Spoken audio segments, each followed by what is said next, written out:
Beardo Benjo. Hello everyone and welcome to another episode of Will It VR. Today's episode is another day one test. I'll be trying out a brand new game on launch and seeing if I can get it to run with Vorpx. I did this once before. I did it with Halo, Master Chief Collection, when Halo Reach went live on PC. I tried it on the first day to see if I could get it to work with Vorpx, and I had some success. It wasn't the most roaring success, but it worked. I could play the game in Vorpx, play it in a VR space, and eventually I got the 3D to work as well. Now I did have a Will It VR episode already lined up for today, but I pushed it back to try this out because it's new and I'm quite excited to see if I can get it to work. I played about an hour and a half of this game last night and I really enjoy it. It's very funny, filled with charm, and really kind of great art style. Quite a small gameplay loop it seems, but what's there is really engaging and really fun, and I think it would lend itself fantastically to a VR play space. So that's what I'm going to try and do today. I'm going to try and get Journey to the Savage Planet to run in VR. I don't know how successful it's going to be. So if you own Vorpx and you own this game and you want to try what I'm doing today for yourself, the profile I'm using today is this one. That's right, it's one made by me. There are no profiles available for this game currently. It's so new, so I've had to stick something together and slap something together to see if I can get it to run. Now, this profile will be available after this video, so hopefully it works. Just remember to set your field of view in game to max. I think this game pushes to 120, might be 110, but just pump it right up to the top before you try anything. Okay, I'm not going to waste any more time. I'm going to jump in and see if I can get this to work. I am playing with a controller today. I think this game lends itself great to playing with a controller. You can play keyboard and mouse, but it's quite a chunky game. It reminds me quite a lot of No Man's Sky and stuff like that, the way you move. It's quite slow and deliberate, and it just lends itself really well to a controller. So that's how I'm going to play it. But you can play keyboard and mouse if you prefer. Right, I'm jumping in. Let's see if I can get this to run in VR. Okay, so the profile I've created doesn't exactly have a full suite of features, as I did mention. I just want to see if I can get it to work in Vorpx before we do anything else. It might be down to one of them smart VR heads out there to get this running in full 3D, because I doubt I'll be able to do that. Someone like Rifter22 should be able to fix that, though. He's a smart cookie. Okay, so settings-wise, obviously we've got head tracking. We don't have like a HUD scale adjustment. That's a little bit more intricate. I have played around with the settings of this profile to allow you the best experience with a controller. I did try it before I started the video, and I had some conflict between the head tracking of the VR headset and the right stick on the controller, and then I had conflict with the buttons. For some reason it kept remapping the buttons of the game to different buttons on the controller. It was all over the place. This profile corrects that if you leave the settings as they are and you play with a controller, so you'll be able to play with all the normal buttons in game. Now the profile does say it supports Z Adaptive or Z Normal 3D. Now if I'm honest with you, I can't see a huge amount of 3D. Z Normal is probably the best. I've pumped the 3D strength up to the top, up to 3. And when you flick it on, you can definitely see both screens activating. So both eyes activating, sorry. You can see that happening. It's just you're not getting a huge amount of kind of depth to the game. But let's just jump in and I'll show you kind of how it looks and how it runs. Look at that, I've already done 16.7% of the game. So I played it last night and I could not turn it off. It's very fun. It's quite simple, but very, very fun. Okay, here we go. You'll hear some weird noises from my character, and that's because I told the game that I'm a dog rather than a man or a woman, so I make dog noises, which is great. Okay. The universe's #4 sustenance resource just got a whole lot juicier with Platinum Slurp Plus, Nutriminerals, Power Booster Edge 20 million. The adverts in this game and the infomercials are absolutely hilarious. Straight into your stomach for maximum satisfaction with exemplary convenience. With tastes, flavors, and textures like I love this bit. chicken, corn, chocolate mousse, hot candy, chili bacon burger, Saudi mayonnaise, chives, baked ziti, Parmesan cheese, vanilla It gets more and more ridiculous. Salisbury steak, pasta paisano, buffalo banana wings, horse biscuits, pineapple pizza poppers, lamb spleen, poutine, wonton pickle surprise, cucumber shitwater, nose broth, and literally Shitwater. more. Now that's good flavor. Okay, so this is the hub world for the game. This is kind of your spaceship that you're trying to repair. That is the main quest line, I guess. You need to fix your spaceship, and you need to survey this planet. You've been sent here by a corporation that you work for to basically document the life forms and set up a kind of a terraform it, basically. Make this a place where humans can come and live. Document your findings, and yeah, report back. but they sent you on basically a one-way trip. Your ship doesn't have enough fuel to get home, so if you want to come home, you need to find fuel on this planet or something you can turn into fuel. And yeah, your ship's broken as well, so you need to fix it, which is great. So this is your hub world. This is where you kind of upgrade, build items, and build kind of new things. I'll show you. It's a 3D printer here, and you can basically build weapons and upgrade your kit. Look at your log of all the things you've scanned so far, and look at your journal to find out what missions you've got. Loads of different missions, loads of kind of side quests, all that kind of stuff. It's really fleshed out. But let's I'll show you the outside world. Ambient temperature 92 degrees. Here we go. So this is Journey to the Savage Planet in VR. Now I tinkered with this quite a bit last night to get the experience as good as I could. Everything in here looks fantastic. The only thing I haven't been able to really get working is the 3D, which is a real shame. I tried a couple of profiles for other games made in Unreal. I tried copying them and applying them to this, and I just couldn't get it to latch. So I had to make a profile from scratch, and this is what I've kind of ended up with. Now, as I said, it does support Z Adaptive and Z Normal 3D, but I'm not seeing it. When you turn them on, you can almost see both eyes activating. You can see it flicker, and you can kind of see it happen, but you don't get a sense of scale really, or a sense of depth, and that's a real shame. When I say you don't get a sense of scale, the game has a great aesthetic anyway. The game looks exceptionally stylized, so I do still get the impression, of the size of all the things that are in here. So I do still feel the size of my character. I do still feel how big everything is within this world, and that's a great way to experience it. And all the textures and the worlds look really, really nice up close and personal with VR, so this is still a great way to experience the game. But if there's someone clever out there who wants to try and make a 3D profile, please do, and let me know. Now, these are the first kind of like creatures you meet on this planet, just basic little chicken creatures. Now, the point of the game is basically to survey and document everything, so you can turn on your scanner, and you can scan these creatures. Now, I've already scanned them, so it won't let me do it. If you're a fan of the old Metroid Prime games where you used to go around and scan everything, I think you'll have a great time here. Oh, I didn't scan that thing. Don't hit me. What is that? Oh, that's my stuff. Okay, I died before and left all the stuff in. So, it might seem mean, because these creatures seem kind of like completely friendly, but the whole point of the game is to basically just come here and murder everything. So, there you go, he's dead. The creatures drop kind of carbon and other elements that you can use to build new artifacts and new kind of tools. I'm working my way towards a grappling hook at the moment, so I need to kill all the native wildlife to basically continue on my journey. Yeah, the game really doesn't show us humans in a great light. We've just come to this planet and started terrorizing it. It says Journey to the Savage Planet, but I think we're the savage ones. See, where I climb and stuff, you can hear like dog noise. Because I told the game I was a dog. At the start, you have to pick a profile picture, and one of them was a dog. So I was like, well, I want to pick the dog, and now I didn't realize it actually meant I became a dog. So yeah, that's where I'm at now. So the game looks fantastic. Really does look great.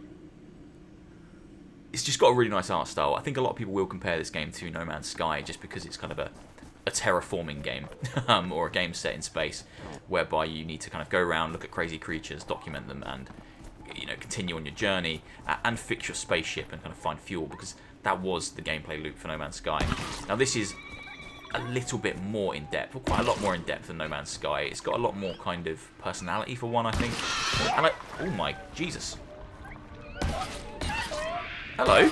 Oh no, he's exploding one. Now, I like No Man's Sky, but I think straight out of the gate, this has heaps more personality than No Man's Sky had when it launched. No Man's Sky now is in a far better state than it was when it came out. But I think this is just, although similar thematically, is a very different game.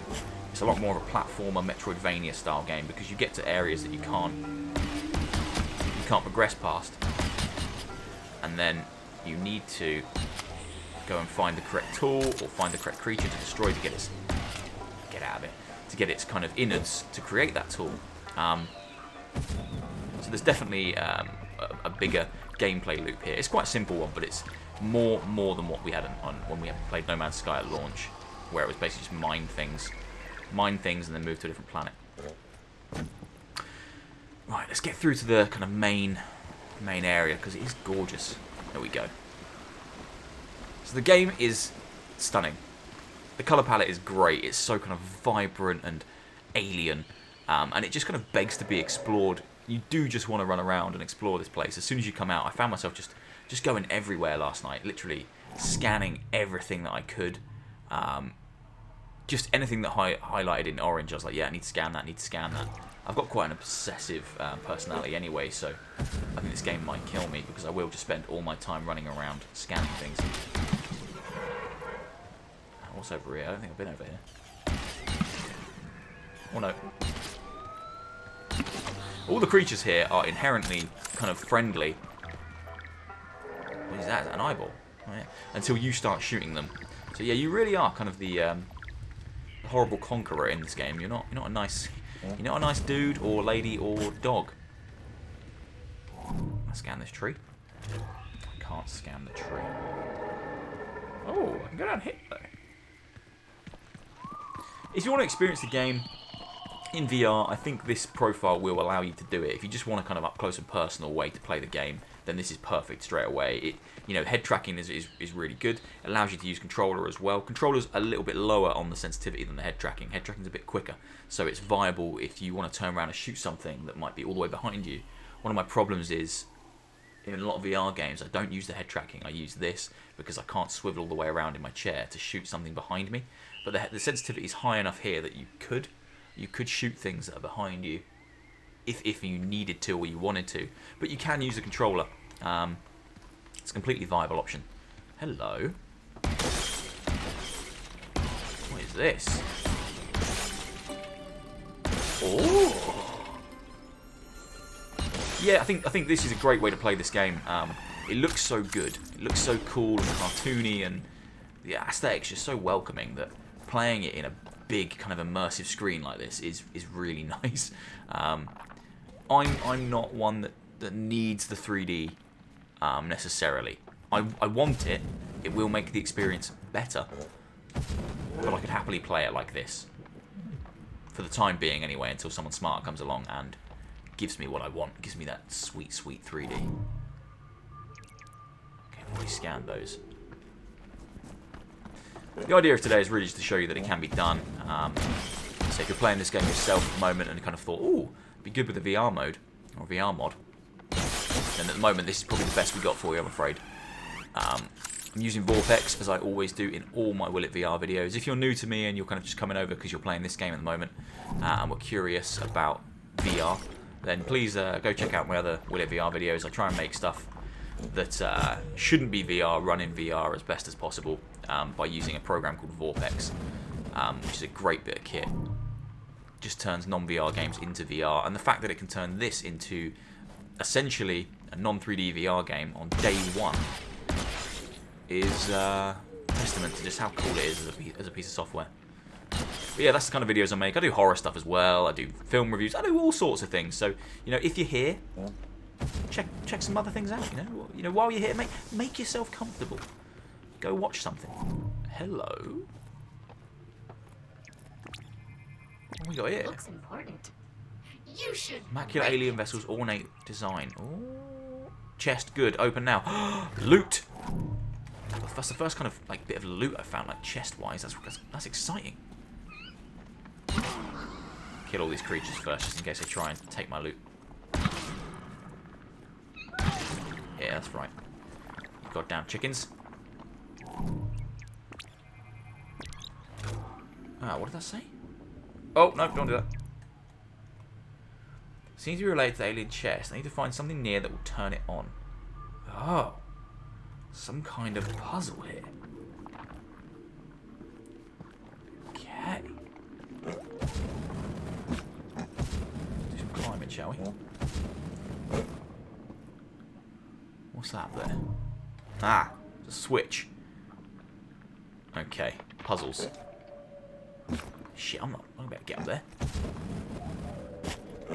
And this is where the Metroidvania element comes in. I probably can make that, actually. Yeah, I can make that. What the hell? What a fascinating glyph. It must mean something. Did that just turn that one on? Yeah, okay, so that one's on. Fantastic. Yeah, the Metroidvania element comes into play because you might come here, and if you don't already have the booster jump, obviously you won't be able to accomplish that. You won't be able to get up there.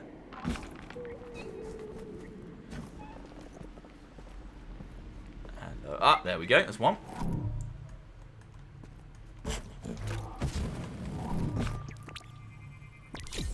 Thank you. And then there'll be another one, I imagine, somewhere over here. This game gives me massive Oddworld vibes, and I know that's a strange thing to say because it's very different to Oddworld, but it's something about the creature design more than anything. Did you ever play Oddworld Stranger's Wrath? Oddworld Stranger's Wrath was like massively underrated, and he fired like little creatures out of his gun, out of his crossbow, and the kind of the weird puffy chicken things really remind me of those. It's just got a bunch of personality, this game. So much personality. Oh, it's open. Oh, that shit's important. That's basically like this alien material that you're using to fix your ship, and that unlocks some seriously good upgrades and stuff. That's the main goal here. That's the stuff you really want to be looking for. Hell yeah, it's great. Happy about that. I think if you love like a collectathon or a collect 'em up, you'll have a great time in this game. Old school collect 'em up games, not enough of them anymore. I'm a big fan. Look, you can kick these chickens as well, and then do some skeet shooting. It's mean, but it's quite funny. Oh, he didn't die. You come for me. I think there's kind of like sub-quests and sub-quests and sub-challenges that you can complete. Things like shoot 50 ground-based animals whilst they're flying through the air. So basically just kind of kick them and then shoot them, that kind of thing. And there's like reasons to keep playing and reasons to keep trying to kill things and explore in certain ways. And I appreciate that. I think one of the people who made this game, one of the leads on the project, was someone who was involved in Far Cry 4, or the Far Cry games in general. Hear my dog panting. And you can tell. It's got that kind of Far Cry-esque feeling to it, where you just kind of want to... Oh, what are they? Yes! Delicious. Lots of exploration, lots of kind of unlocking fast travel points. Yeah, it feels like a cartoony Far Cry game, if I'm perfectly honest with you. Mixed with No Man's Sky, mixed with a whole bunch of other things. But all good things. Let's go and show you a bit more of the kind of the fauna and the lush green areas. And then I'll knock it on the head, and I'll let you guys try and figure out how to get a better 3D profile to work, and then you can let me know when you've done it, because you'll be smarter than me. Yeah, being able to breathe it all in VR is very, very cool. It does kind of lend itself very well to this style of play. And as I say, it's got a huge amount of personality, a huge amount of style. So it's nice to kind of see it up close and personal, because you appreciate it all the more. Oh, there's one. So come on, guys. I forget the name of the company. I forget the name of the developers. It's like Typhoon Studios or something like that. I probably got that really wrong. But yeah, no. A native VR mode would be fantastic for this game. I'd like to say it's probably inevitable, but it depends on the development cost. I'm sure there's a cost implication, and if they don't think it's worth it, then they won't implement it. But if we can get a proper 3D profile running in Vorpx, the field of view is already nice enough to kind of allow this to work in a great way. So it's just the 3D we need. Oh, I'm getting good. I'm getting good at shooting these chickens out of the sky. There are more enemies, by the way. I know I'm just shooting chickens right now. Chickens and squids. There are far more enemies. I just haven't found them. And there's like variants of the chickens. There's ones that explode. There's ones that are kind of like... hello? Oh, they respawn, which is quite nice. Gives you more things to kick and shoot. Oh, he just exploded straight away. I think I finished a challenge just then. I am losing a little bit of my HUD element just to the side of the screen. I can't see what it says up there on the right, but Edge Peek, as always, is your saviour. Edge Peek will allow you to see that information if you need to. The game is so painfully straightforward, though, in a good way, that you don't really need to be taking much notice to those kind of pop-ups and information. And if you need to, you can just pop into Edge Peek, check your menus, get stuck back into some gameplay. It isn't crucial that you see that stuff. Very fun. Oh yeah. All right, that kind of sums everything up at the moment. I say I'll jump back in and play this some more in VR if we can get a proper 3D profile running, something that kind of really shows off the game in the best way possible. Because this profile works, head tracking's good. It says Z adaptive and Z normal, but I'm not seeing it. I can see the activation of both eyes, but I'm not seeing it, and I've pumped the 3D strength up to the top. So, you know, I doubt it. Oh, I hate these things. Different enemies, by the way. They're like in their shell, and you can only shoot them when they pop up. They're horrible. Yeah, this profile works fine. If you just want to jump in and play this game straight away, up close and personal in a VR way, this will work for you. This will do the job. And I'll upload it now under the name Beardo Benjo, so it'll be there for you. But I think if we can get this to work with 3D properly, this would be a fantastic addition to Vorpx, and something that a lot of people would really enjoy, because it lends itself just so well to a VR play space that, you know, it just makes sense. So if you're out there and you're smarter than me and you think you can get this to work, or you want to try a few profiles and try and copy profiles and make this latch to them, then please do, and just give me a shout if you get it to work, and I'll come back, revisit it, and try your profile and just talk about how much better it is than this super janky one I've made on day one. But yeah, if you figure it out, please do drop me a comment. Please do let me know. Alright guys, that's the end for now. I'm going to pull my headset off. I'm going to have them weird lines all over my face. Have I got them? I probably have. Thanks for watching.